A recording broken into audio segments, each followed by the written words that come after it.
할렐루야. 네, 2부 예배에 오신 우리 모든 성도님들 환영하고 축복합니다. 오늘 그리스도인의 품격이라는 제목으로 여러분들과 함께 말씀 나누고자 합니다. 오늘은 이제 영화 이야기로 설교를 처음 시작해 보고자 합니다. 혹시 영화 베테랑 아십니까? 좀 오래전에 개봉한 영화인데요. 영화를 잘 모르시는 분들은 아마 이 대사는 기억하지 않을까. 예능에서도 많은 소재로 쓰였는데 유아인 씨가 이런 대사를 하죠. 어이가 없네. 제가 연습을 많이 했는데 배우가 아니다 보니까 이 영화에서 참 이와 비슷한 명대사들이 참 많이 나옵니다. 저는 개인적으로 이 영화를 통해서 액션 영화인데 이 영화를 통해서 저는 참 은혜를 많이 받았습니다. 참 신기하죠. 은혜와 도전을 받았는데 지금도 저는 종종 그 대사를 떠올리면서 마음을 새롭게 다잡을 때가 있습니다. 특히 제가 은혜를 받은 대사가 한 두 장면에서 나오는데, 첫째는 주인공 황정민 그 아내가 남편이 일하는 그 경찰서에 가서 하는 대사였습니다. 이 사건이 어떻게 되냐면, 황정민 이 배우가 대기업의 그런 부정부패에 대해서 뭔가 관심을 보이기 시작합니다. 그래서 뭔가 이상하다. 그래서 수사를 하려고 하는데 계속 거기서 막아서는 거죠.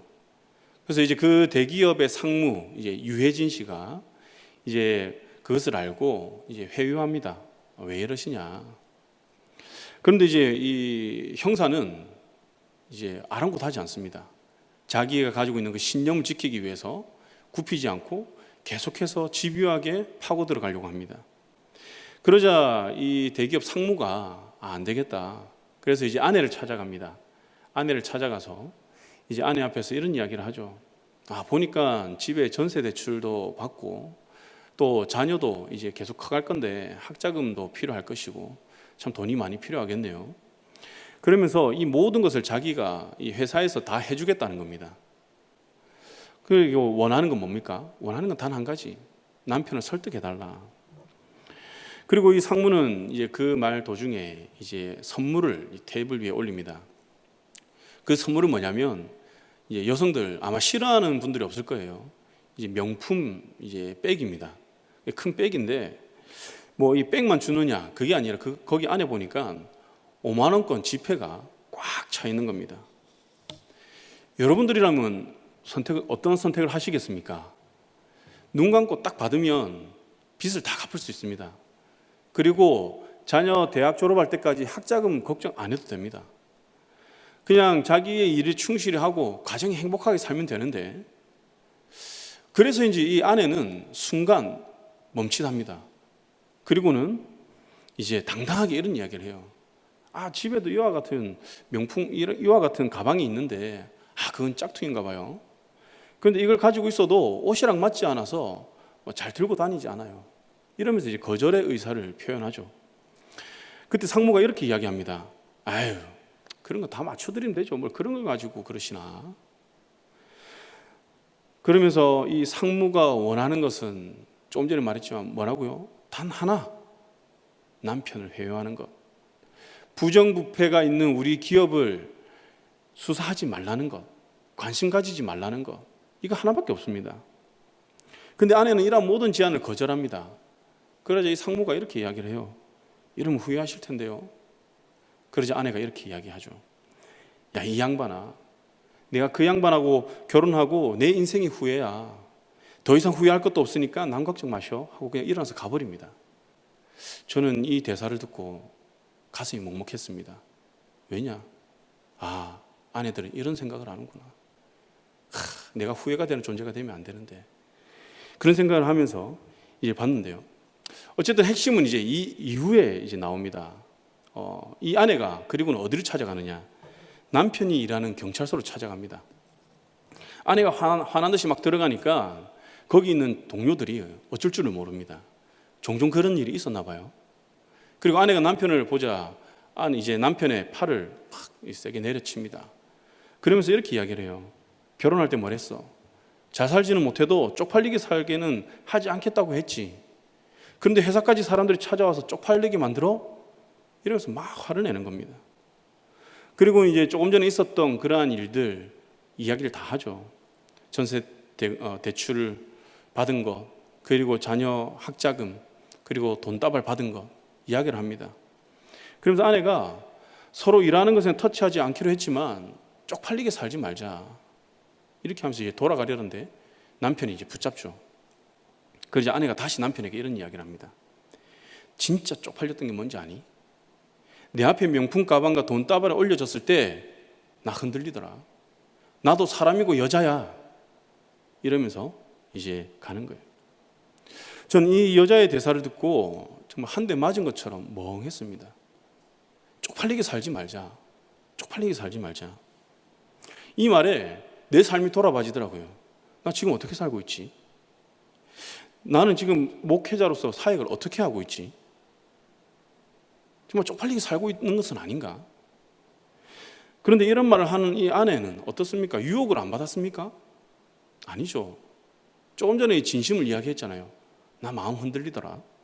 나도 사람이고 여자야. 그의 마음에도 이러한 요동침이 있었다는 거죠. 그런데 이 아내가 돈과 그리고 그 명품 앞에서 그가 이겨낼 수 있었던 그것은 무엇입니까? 바로 조금 전에 나온 그 쪽팔림이라는 것이죠. 너무나도 달콤한 유혹에 흔들린 자신의 모습에 이 아내는 자존심이 상한 것입니다. 그런데 아내는 이 유혹을 이겨냈다는 거죠. 그럴 수 있었던 것은 세상의 논리가 아니었습니다. 자신만이 가지고 있는 그 직업 윤리, 그리고 신념, 체념, 체면, 자존심, 자존감, 이러한 것으로 지금까지 살아왔기 때문에 영화에서는 쪽팔린다 이렇게 표현을 한 것이죠. 아내는 풍족하게 살지는 못해도 자신이 하는 이 복지사 일, 여기에 대한 신념이 있었고 자부심이 있었습니다. 열심히 살아갔어요. 자신을 자존심도 없고 신념도 없는 사람으로 여긴 이 상무의 행동에 그는 체면이 깎였다는 것을 느끼게 되는 겁니다. 여러분, 우리는 어떻습니까? 우리는 이 세상을 살아가면서 그러한 일이 종종 있지 않습니까? 때론 세상의 어떠한 법과 윤리 때문에 내가 가지고 있는 신념을 굽혀야 할 때가 참 많이 있죠. 그런데 이 아내를 보면요, 이 아내는 그런 상황에서 굽히지 않았다는 거예요. 얼마든지 굽힐 수 있죠. 그는 사회복지사로서 일하면서 그에 맞는 삶을 살고자 했던 것입니다.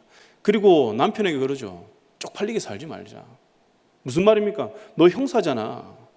형사니까 그에 맞는 가치관을 가지고 그에 맞는 행동을 하고 살아라. 그래야 우리가 서로 체면이 깎이지 않는다. 이렇게 이야기를 하는 거죠. 즉, 자신의 본분을 잊지 말라는 것입니다. 자신의 본분을 돈과 권력에, 불법에 타협하지 말고 부끄럽지 않은 삶을 살아라는 거죠. 두 번째 대사도 이와 비슷한 결을 가집니다. 회사에서 이제 한 노동자가 밀린 임금을 받기 위해서 옵니다.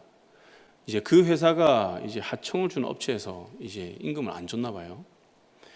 그래서 이 아버지와 아들이 같이 이 재벌 3세를 찾아오는데요. 참 이렇게 모욕을 당합니다. 그리고 아버지가 이제 아들을 돌려보내고 다시 올라옵니다. 그리고는 계단에서 뛰어내리죠. 그런데 이 사건을 다른 팀 형사가 맡습니다. 동료 형사가 이 사건을 대충 그냥 처리하고 합의 본고수로 하고 넘기려고 하는 거예요. 그래서 이 황정민은, 이 주인공은 그 형사를 찾아갑니다. 아니, 제대로 수사해야 돼. 뭔가 있어. 제대로 수사해야지. 이걸 이렇게 넘기면 어떡해.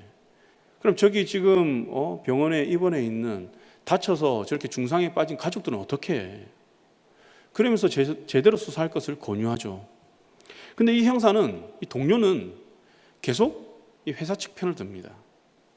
그래서 황정민이 동료 형사에게 이런 말을 합니다. 니네 돈 먹었지? 그래 이 동료 형사가 화가 났습니다. 그리고 멱살을 잡습니다. 그 멱살 잡은 것을 황정민 이 배우가 제압을 하면서 이런 대사를 해요. 뭐라고 하냐면, 야, 우리가 돈이 없지 가오가 없어? 수갑 차고 다니면서 가오 떨어질 짓을 하지 말자. 이런 대사를 하더라고요. 너무 멋있지 않습니까? 좀 이렇게 속어가 섞여서 이제 좀 어떨지 모르겠지만, 여러분, 이 이게 가오라는 단어가 일본어로 이제 얼굴이라는 뜻인데요. 보통 자존심이라는 의미로 많이 쓰입니다.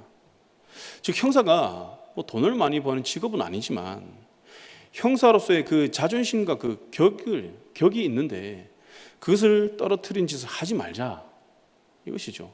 너 형사 아니냐? 형사는 불법을 저지르는 사람들에게 수갑을 채우는 것이지 돈을 받고 불법을 용인하는 것이 형사가 아니라는 것입니다. 엄밀히 따지면 이 돈 받은 형사는 뭡니까? 범죄자죠.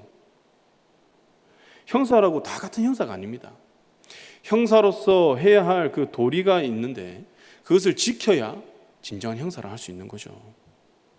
저는 이 두 장면의 대사가 마치 하나님이 저에게 하는 말씀 같았습니다.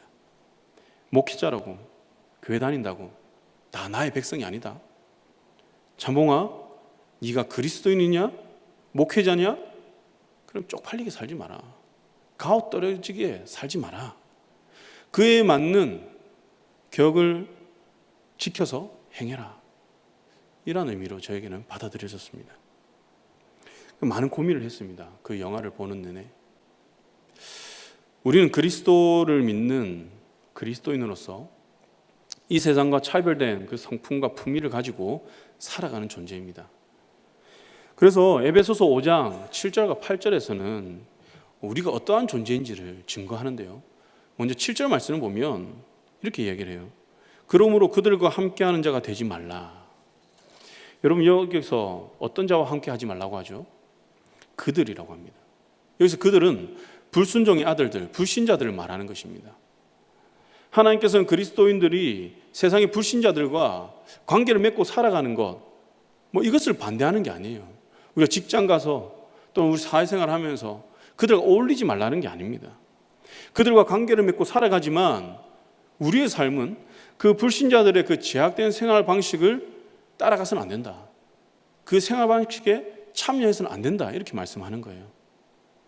그 이유가 8절에 나오는데요. 너희가 이전에는 어둠이더니 이제는 주 안에서 빛이라. 빛의 자녀들처럼 행하라고 말씀하셨습니다. 우리는 이제 어둠이 아니라 빛이라는 거죠.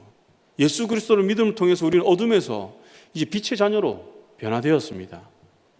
그렇게 이제 우리는 빛의 자녀들처럼 행해야 하는 거죠.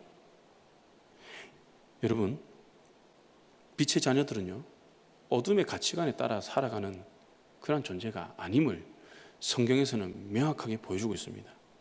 그러면서 9절에서 빛의 자녀들의 그 삶의 모습이 어떠한지 한 3가지로 말씀을 하시는데, 모든 착함과 그리고 의로움과 그리고 진실함으로 하라, 이렇게 말씀하세요.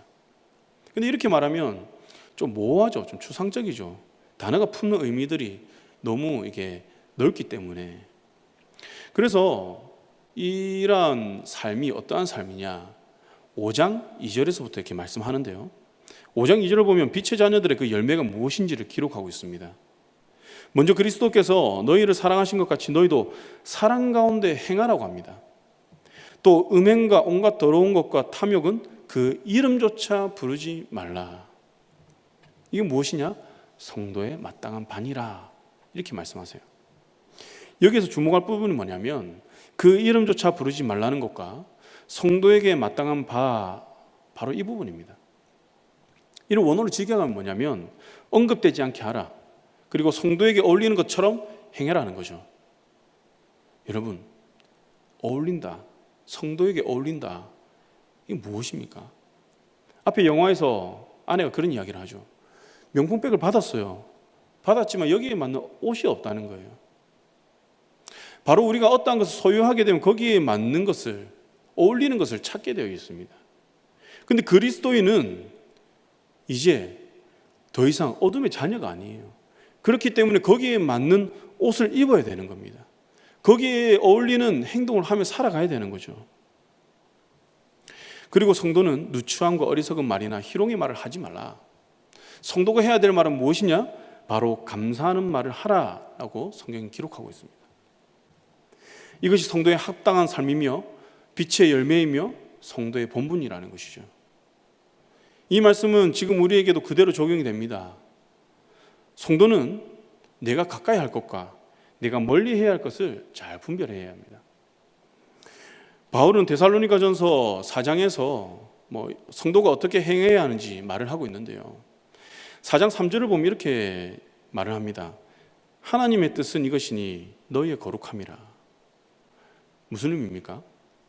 그리스도인이 이 땅을 살아가면서 행해야 하는 모든 것의 출발, 그리고 그 동기는 무엇이냐? 거룩함이라는 거죠. 거룩은 불법과의 그 단절이며 하나님과의 연합입니다. 즉 불의를 버리고 의를 쫓아 행하는 것, 이것이 뭐냐? 그리스도의 삶이다, 이렇게 증거를 합니다. 앞에 영화 대사를 빌려서 이야기를 하면 주님께서 이 땅에 살아가는 그리스도인에게 그리스도인으로서 가오떨어진 짓을 하지 마라, 내가 그리스도인으로서 쪽팔리게 살지 마라, 이렇게 이야기를 하는 거죠. 여러분, 그리스도인의 자존심이 뭔가요? 바로 거룩한 삶입니다. 하나님의 말씀 따르는 삶입니다. 이는 하나님의 사랑의 통치를 받는 삶입니다. 이게 우리의 자존심이 되어야 하는 거예요. 우리 그리스도인은 하나님 앞에서 정직하고 진실되게 살아야 됩니다. 누구 앞에서요? 하나님 앞에서. 세상의 눈치를 보는 것이 아니라 하나님의 눈치를 보며 살아가야 하는 거죠. 누군가는 세상에도 정의와 정직이 있지 않습니까? 이렇게 이야기를 할 수 있을 것 같아요. 물론 일반적인 그 양심의 선에서 이제 있기는 하죠. 허용되는 범위가. 그러나 세상에는 절대적 기준이 없기 때문에 선악을 분별할 수가 없습니다. 그래서 마이클 샌델 교수가 이렇게 이야기를 하더라고요. 그 책 서두에 과연 이 세상에 정의가 있을까? 이런 질문을 던집니다. 그러면서 이렇게 이야기를 해요. 이 세상은 어떤 이에게 정의라고 하는 것이 다른 이에게는 불의가 되고, 세상에서 어떤 이가 불의라고 하는 것이 어떤 이에게는 정의가 된다. 무슨 말이죠? 각자에 따라, 그 입장의 차에 따라 다르다는 거예요. 나에게 이것이 정의가 된다고 해서 다른 사람에게 정의가 되는 게 아니라는 거죠. 왜 그럴까요? 왜 그럴까요? 이 세상에는요, 정의를 기준할 수 있는 절대적인 진리가 없기 때문입니다. 그렇기 때문에 이 세상에는 정의가 없다라고 이야기를 하죠. 저는 이 글을 읽고 그렇지, 세상에는 절대적 기준이 없기 때문에, 진리가 없기 때문에 이러한 정의가 설 수가 없구나. 정의를 말하기 위해서는 절대적 기준이 필요한데 이 세상엔 그게 없구나, 이런 생각을 했습니다. 단지 각자의 기준에서 또 서로가 이해되는 그 상식선에서 양보하며 살 뿐이지 절대적 기준으로 살지 않는다는 거죠. 사랑하는 성도 여러분, 그리스도인은 자신의 유익이 아니라 세상에서 하나님의 말씀의 법에 따라 살아가는 사람임을 잊어서는 안 됩니다. 세상의 판단을 받기 위해 살아가는 것이 아니라 항상 하나님의 판단 앞에 서야 하는 존재가 바로 그리스도인이라는 거죠. 하나님 나를 어떻게 보실까? 지금 내가 행하는 이 일을 어떻게 생각하실까? 그래서 하나님의 말씀이 우리의 체면이 되어야 되고 우리의 자존심과 자존감이 되어야 된다는 거예요. 이러한 모습을 잘 보여준 성경 인물이 오늘 말씀에 등장하는 보아스가 아닌가, 저는 그렇게 생각합니다. 여러분들은 이제 보아스라는 이 인물과 그가 행한 일을 아마 잘 알고 있을 거예요. 그런데 이 보아스의 이 행동들이 사사시대를 배경으로 한다는 것을 우리가 명심하고 볼 때에 그의 이러한 모든 행동들이 조금 더 잘 이해가 될 것 같습니다. 사사시대의 특징이 무엇입니까? 사사기 21장 25절에 사사기 이렇게 끝을 맺습니다. 이스라엘의 왕이 없으므로 사람이 각기 자기의 소견에 옳은 대로 행하였더라. 이게 사사기 끝절이에요. 이 말이 사사기의 끝을 맺었다는 것은 중요한 의미가 있습니다. 하나님께서는 그들에게 많은 사사들을 보냈어요. 그러나 그는 변하지 않습니다. 그래서 2장 19절을 보면 이렇게 이야기를 해요. 사사가 죽은 후에 그들이 돌이켜서 그들의 조상들보다 더욱 타락하였다. 그리고 다른 신을 섬겼다. 패악한 길을 따랐다. 이렇게 기록하고 있습니다. 이들에게 하나님께서는 친히 왕이 되셨습니다. 왕이 되어서 그들을 적군으로부터 보호하시고 먹이시고 입히시고 했습니다.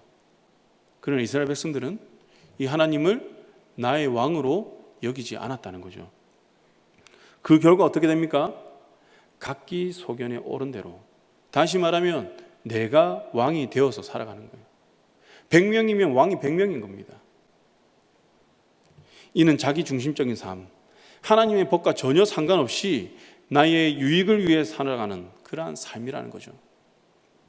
엘리멜렉도 이러한 사회 분위기 속에 있었기 때문에 그는 흉년이 들자 어떠한 선택을 합니까? 베들레헴을 떠나 이방 모압 땅으로 갑니다. 엘리멜렉의 그 이름의 뜻이 무엇입니까? 하나님 왕이시다라는 거예요. 참 아이러니하죠. 하나님 왕이시다라는 이름을 가지고 있는데 그는 흉년이 들자 하나님의 그 약속의 땅을 버리고 떠나는 거예요. 무엇을 의미합니까? 이 사사시대의 영적 상태를 보여주는 거죠. 하나님이 왕이 되심을 부인하고 이방으로 떠나는 이런 모습들. 그리고 어떻게 합니까? 거기에서 모압 여인을 자기 아들들의 아내로 삼죠. 며느리로 받아들입니다. 하나님의 법과 전혀 상관이 없는 삶을 살아갑니다. 물론 우리의 인간적인 눈으로 볼 때는 올바른 판단일 수 있어요. 왜냐하면 모압 땅은 기름진 땅이고 천혜의 요새입니다. 그래서 평안한 삶을 살기에 너무 좋습니다. 어려운 것도 없어요. 그러나 하나님의 판단은 어떨까요? 하나님 보실 때는요, 철저히 나를 버린 삶이에요. 나의 율법을 버린 삶.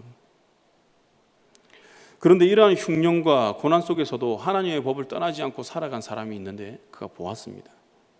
그는 로마서 8장에서의 말씀처럼 다른 어떠한 피조물도 하나님의 사랑에서 끊을 수 없는 그러한 삶을 살았습니다. 환난과 기근과 공고와 박해와 사망도 하나님을 향한 그 사랑을 끊을 수가 없었다는 거죠. 그는 하나님의 사람으로 부끄러움 없는 삶을 살았습니다. 모든 사람이 각기의 소견에 따라 자기의 유익만을 취하며 살아갈 그때에도 그는 하나님의 법을 기억하여 살았던 사람이에요. 사회 분위기에 동조되지 않았습니다. 이런 그의 삶을 잘 보여주는 그런 부분이 무엇이냐? 바로 이 모압 여인 룻에 대하여 기업 물을 자로 자청하는 그런 부분이죠. 기업 물을 자, 어떤 의미냐면 형제의 억울함을 회복할 자, 구속자 이런 뜻이 있습니다. 그래서 레위기에서 하나님께서 명한 그런 법이에요. 그래서 이 기업 물을 자는 전통적으로 형제가 자손 없이 죽으면 그 형제의 아내를 받아들여서 아들을 낳아서 그 대를 잇게 하는 거예요.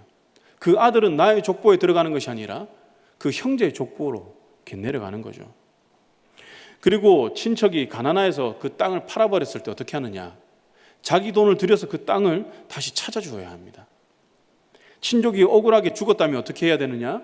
살인자를 찾아내어서 복수를 해줘야 되는 거예요.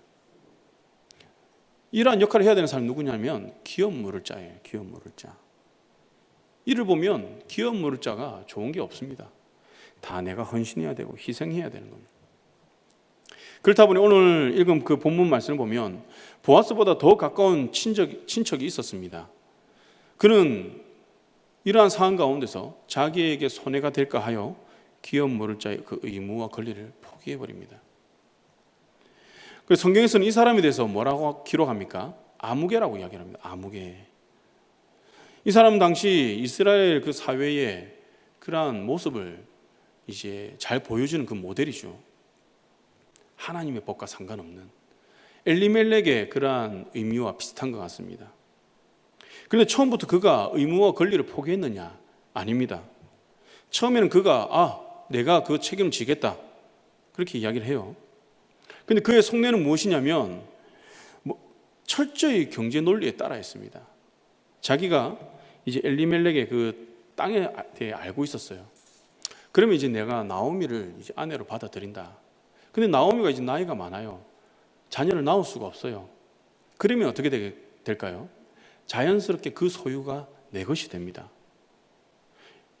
그렇기 때문에 이 아무개는 머리가 잘 돌아갔던 것 같아요. 그 순간 이 생각을 한 거예요. 그래서 내가 그러면 할게. 승인을 합니다. 그러자 보아스가 그때 룻의 존재를 이야기를 하는 거예요. 이 아무개는 이 가족에 대해서 전혀 관심이 없었습니다. 그들이 어떻게 살아왔고 며느리가 있었는지. 근데 이제서야 깨달은 거죠. 여기에서 다시 손익계산이 들어가는 겁니다. 아니, 그럼 내가 이 룻을 취한다. 그럼 그를 통해서 아들을 낳아야 되는데 그 아들의 족보는 엘리멜렉의 족보로 들어간다. 그럼 이 땅은 나의 땅이 되지 않겠네. 나에게 손해가 되겠구나. 그래서 그는 나에게 손해가 될까요? 그걸 포기한다고 이야기를 하죠. 자기에게 유익이 없으면 하나님의 법은 얼마든지 쉽게 던져버리는 그런 모습입니다. 하나님의 말씀의 가치가 무너진 세대, 하나님의 말씀의 가치가 나의 유익과 물질보다 못한 그런 세대가 되었습니다. 저는 이러한 아무개의 모습이 이 시대의 우리의 모습을 투영하고 있지 않은가 그렇게 생각이 됩니다. 이 시대에도 나에게 손해가 되는 일이라면 우리가 잘 안 하죠. 개입하기를 꺼려합니다. 옆에서 불이익을 당하는 그 동료가 있어도 개입을 안 합니다. 침묵합니다. 변호해 주지도 않습니다. 나만 아니면 돼. 나만 아니면 돼. 이러한 인식이 팽배합니다. 그런데 문제는 아무개는 에베소서에서 말하는 불순종의 아들들, 하나님 모르는 사람이 아니라는 거예요. 하나님을 섬기는 그 백성이라는 것입니다. 즉 세상의 사람들, 예수를 믿지 않는 사람들은 그 의의 법이 없기 때문에 자신의 욕심에 따라 살아가는 것이 어떻게 보면 당연합니다. 그러나 그는 하나님의 백성이었어요. 의의 법을 가지고 있었습니다. 이 시대에 살아가는 우리도 그렇죠. 어둠이 아니라 이제 빛으로 살아가는 존재입니다. 법이 없는 자들과 전혀 다른 존재죠. 그러나 우리의 삶을 보면 법이 없는 자들과 똑같이 생각하고 판단하고 살아가는 것을 보게 됩니다. 하나님께서 친히 왕이 되셨지만 내가 기준이 되고 내가 법이 되어서 하나님 말씀과 상관없이 살아가는 그 암흑의 성도가 이 시대에 너무 많다는 거죠. 주님은 로마서 8장 7절에서 육신의 생각은 하나님과 원수가 되나니 이는 하나님의 법에 굴복하지 아니할 뿐만 아니라 할 수도 없다라고 이야기를 하십니다. 우리 그리스도인은 예수 그리스도가 죄에 대해서 죽고 하나님에 대해서 사신 것처럼 우리도 예수와 합하여서 하나님에 대하여 살아가는 그러한 사람임을 꼭 기억하시기 바랍니다. 우리는 아무개가 아니에요. 저는 성경에서 악한 왕도 이름을 기록하고 있는데, 신하들도 기록하고 있는데, 예수를 판 자도 기록하고 있는데 왜 이 사람에 대해서는 아무개라고 표현했을까? 이렇게 생각을 해봤어요. 혈통적으로는 이스라엘이라 할지라도 그들 가운데 하나님의 법이 없다면 이들은 하나님으로부터 전혀 기억되지 않는 그러한 존재라서, 그러한 의미로서 하나님께서 아무개라는 표현을 하지 않았을까? 아무개는 앞에 영화에서 수갑을 차고 있다고 형사가 아닌 것처럼 엄밀히 따지면 그리스도인이 아니라는 것이죠. 하나님의 백성이 아니라는 것입니다. 반면 하나님의 법이 철저히 무시당하고 자기 유익에 따라 살아가고 경제 논리로 살아가는 것이 당연한 시대에서 하나님을 사랑하고 하나님의 법에 따라 순종하고 살아가고자 하는 그러한 사람은 하나님이 기억하신다는 거죠. 같은 기업 물을 짜이지만 보아스와 아무개를 대조해서 이렇게 말씀하신 것은 아닐까? 하나님은 누구를 기억하실까? 우리 로마서 9장에서 아브라함에게서 난 자가 다 아브라함의 자녀, 약속의 자녀가 아니라 이삭, 다시 말하면 약속으로부터 난 자, 육신의 정욕으로, 육신의 생각으로 낳은 자손이 아니라 약속으로부터 난 자가 하나님의 자녀라고 이야기를 합니다. 그렇기 때문에 하나님의 그 언약에 따라 우리의 삶의 그 열매가 맺어져야 하는 거죠. 하나님의 자녀가 되면 그 구속의 족보에 이름을 올리는 거예요. 그리고 이사야에서 이렇게 이야기를 합니다. 이사야에서 10장 22절에서 이스라엘이여 내 백성이 바다의 모래 같을지라도 남은 자들만 돌아올지니라. 여러분, 그리스도인들이 많다 할지라도 참 그리스도인, 즉 하나님의 말씀에 순종해서 남은 자만 하나님의 구원의 은혜를 경험한다는 거예요. 이것이 이 시대에도 똑같이 적용이 됩니다. 이 시대에도 타락하고 하나님의 법이 없다 할지라도 우리는 하나님의 그 법을 알잖아요. 그 뜻에 따라 살아가는 사람만, 끝까지 주의 말씀을 붙들고 말씀을 지키며 남은 자만 하나님의 구원의 은혜를 경험할 것입니다. 사랑하는 성도 여러분, 우리는 땅에 속한 자가 아니라 하늘에 속한 자임을 기억하시기 바랍니다. 그리고 이것이 나의 자존심이 되고 나의 얼굴이 되고 나의 체면이 되시길 바랍니다. 그래서 저는 앞에서 드린 말씀, 이 영화의 대사를 종종 저의 이름을 넣어서 속으로 이렇게 불러보기도 합니다. 여러분, 예수 믿는 우리가 항상 좋은 일만 있으면 얼마나 좋을까요? 하나님 섬김이 있어서 항상 평탄하면 얼마나 좋겠습니까? 예수 믿는 것을 세상에서 당당히 외치고 살아가면 얼마나 좋을까요? 그러나 그런 사회는 없었던 것 같습니다. 고대 사회도, 예수님 당시에도 항상 핍박이 따라다녔던 것 같아요. 예수를 잘 믿고자 하면, 타협하지 않고자 하면. 여러분, 보아스와 같이 적극적으로 하나님 말씀에 따라서 자신의 의무를 다하여 살아가는 이러한 사람이 이 시대에 필요하다는 거예요. 그리고 중요한 것은 그 사람이 하나님께 기억된다는 거예요. 그렇다면 보아스는 어떻게 살았습니까? 오늘 말씀을 보면 하나님 말씀 대함에 있어서 적극적이었어요. 보면 그가 성문에 먼저 올라갑니다. 시키지도 않았어요. 그리고 뭐합니까? 아무개가 지나가길 기다립니다. 그리고 장로 10명을 자기가 불러서 앉힙니다. 그 누구도 강요하지 않았습니다. 적극적이죠. 아무개의 그 경제 논리가 보아스에게는 없습니다. 자신은 기업 물을 자 이순이기 때문에 그가 적극적이지 않다고 해서 그 누가 정죄하지 않습니다. 그냥 자기는 자신의 재산을 가지고 먹고 즐기면 됩니다. 그러나 그는 자신의 이 사명을 다하기 위해서 적극적으로 행하고자 하는 거죠. 지금 내 순위가 아니지만 이 가정에 대한 책임이 있구나. 그러면 1순위자에게 물어보고 내가 그가 하지 않겠다면 내가 해야 되겠구나. 그는 그 사람을 정죄하고자 한 것이 아니에요. 나의 역할, 나의 사명에 집중하며 살았던 거죠. 그래서 보면요, 아무개는 그 가족이 어떠한 상황에 처했는지 모르지만 2장 11절에 보면 룻이 이렇게 이야기를 해요. 어찌하여 내게 은혜를 베푸시며 나를 돌보는지 보아스에게 질문하는 거예요. 그러자 보아스가 이렇게 얘기해요. 남편이 죽은 후부터 지금 베들레헴에 오게 된 것, 이 모든 일에 대해서 내가 알고 있다. 그는 친족의 일에 대해서 항상 관심을 가지고 있었던 거예요. 나의 사명에 대해서 항상 감신을 가지고 있었던 거예요. 아무개와는 너무 상반되잖아요. 그는 하나님 말씀에, 하나님 법에 민감했던 사람입니다. 마치 탕자를 기다리는 그 아버지처럼 항상 바라보고 있었던 거죠. 그리고 이렇게 선을 행하는 이 보아스는 자신의 의를 드러내는 것이 아니라 여호와께서 내가 행한 일에 보답하시기를 원한다. 내게 상 주시기를 원한다. 하나님께 영광을 올려드립니다. 지금 내가 이렇게 하는 것은 내가 하는 것이 아니라 하나님 너에게 주시는 것이다. 보아스를 우리는 참 기업을 물을 자 예수님의 비유에서 많이들 들으셨을 건데요.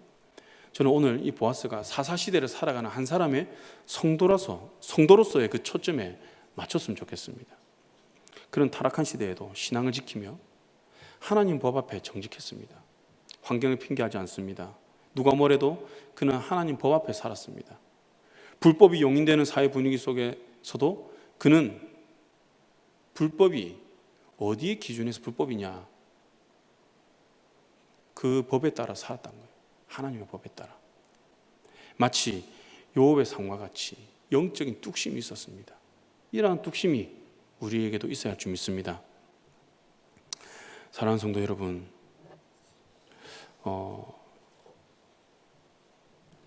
이제 7월 초에 이제 청년 한 명이 이러한 간증을 했습니다. 그 간증을 소개하고 말씀을 마무리하고자 하는데요. 물론 당사자의 허락을 받았습니다. 그 간증을 듣고 내가 이 간증 내가 한번 이제 뭐 언제든 설교할 때 한번 소개해도 되겠느냐. 흔쾌히 허락하더라고요. 그 내용이 이렇습니다. 한번 잘 들어보세요. 최근에 저는 졸업이 가까워짐에 따라 취업 준비를 하느라 고군분투하고 있습니다. 영어 공부를 하고 자격증 시험을 보고 뉴스를 보며 세상 돌아가는 것도 파악하고 이곳저곳에 인턴도 지원하고 있습니다. 조금이라도 기업이 보기에 제가 더 나은 사람이 되기 위해서 말이죠. 그러고 보면 우리는 항상 더 나은 사람이 되려고 노력을 기울이는 것 같습니다. 지금의 저처럼 경쟁에 이기기 위해 스펙을 쌓으려고 노력하고 매력적인 사람이 되기 위해 배고픔도 참고 힘들게 운동합니다. 또 좋은 사람이 되기 위해서는 내가 싫어하는 사람에게도 미소를 띱니다. 세상 일이 다 그런 것 같습니다. 내가 원하는 모든 것을 다 얻을 수 없는 것 같아요. 우리는 기꺼이 나의 즐거움을 포기하고 더 가치 있는 것을 얻으려고 하죠. 우리의 신앙은 어떤가요? 우리는 하나님께 얼마나 노력하고 있나요? 우리는 하나님이 보시고 기뻐하실 수 있는 사람인가요? 좋아하는 사람에게 사랑받기 위해 나의 마음과 노력을 다하는 만큼 하나님께 진심을 다하고 있나요? 우리가 기업에 필요한 인재로 쓰이고자 공부하는 것처럼 하나님께 쓰임받고자 하나님에 대해 공부하고 더 알아가려는 노력을 하고 있나요? 혹여나 이 길을 가벼이 여기거나 너무나도 어렵고 괴로워 포기하고 내 멋대로 살고 있진 않을까요? 어리석은 우리는 무엇이 중요한 것인지 종종 잊곤 합니다.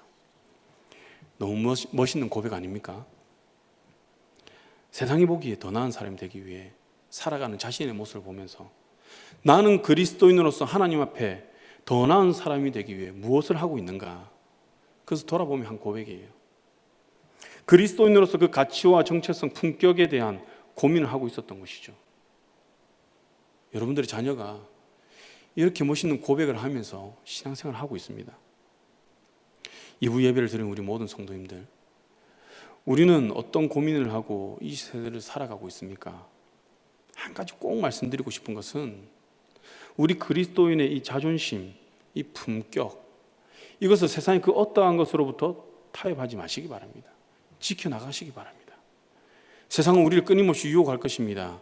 마치 앞에 소개드린 영화에 나온 상무처럼 황정민의 그 아내를 찾아가 회유하듯이 나에게 필요한 것을 주고 지금 나를 이롭게 하는 것을 주고 또 나의 약점을 가지고 집요하게 회유할 것입니다. 그래서 로마서 12장 21절에서 악에게 지지 말고 선으로 악을 이기라 이렇게 말씀하십니다. 영적으로 깨어 있어서 선을 적극적으로 행하면서 악을 이기라는 것이죠. 다시 말하면 선을 적극적으로 행할 때 우리는 이 유혹에서 벗어날 수가 있는 거예요. 2부 예배를 드리는 성도님들은 잠깐의 그 만족과 유익을 가져다주는 이 세상에 잘 보이고 인정받기 위해서 타협하는 신앙이 아니라 항상 깨어 선을 행함으로 그리스도인의 그 품격을 이 세상 사람들에게 전하며 그리스도인으로서의 그 권리를 행함으로 하나님께서 남은 자에게 주시는 그 축복을 우리 모든 성도님들이 누리시기를 주님의 이름으로 간절히 축원합니다. 기도하겠습니다.